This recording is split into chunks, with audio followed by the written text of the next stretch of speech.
আমি হেলমেট নেওয়ার পরে একটা তালা কেনার জন্য দাঁড়াইলাম।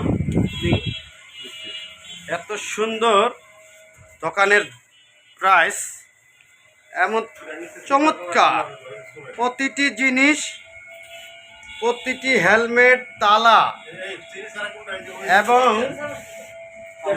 গাড়ির লক, দাম এত কম, মানে অবাক হয়ে গেলাম। আসলে এত দাম কেন কম দিচ্ছে দোকানদার? যখন আমি ওনাকে জিজ্ঞাসা করলাম, উনি একটা কথাই বললো যে ভাই, আমি সবার হাতে, যত রকমের ভাইরা বাইক চালায়, সবার হাতে হেলমেট এবং তালা আমার দোকান থেকে দিতে চাই। আমার দোকানে আপনি আসবেন, প্রতিটি পাশের দোকানে জিজ্ঞাসা করবেন, দাম 2 টাকা যদি কম না হয় আসি আমাকে বলবেন। তার কারণ কি ভাই জানেন? একজন ভালো মানুষ না হলে এই কথা বলতেই পারে না।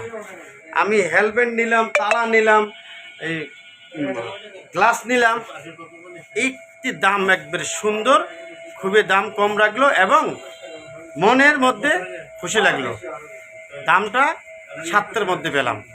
সবাই আপনারা আসে, হেলমেট দেখে যাচাই করবেন, 10 নম্বর যাবেন, যাচাই করবেন। এই দোকানে আসতে হবে গ্যারান্টি সহকারে। আমি একটা কথা আপনাদেরকে বললাম, অবশ্যই আপনারা সবাই এই দোকানে আসবেন, কিনে নিয়ে যাবেন।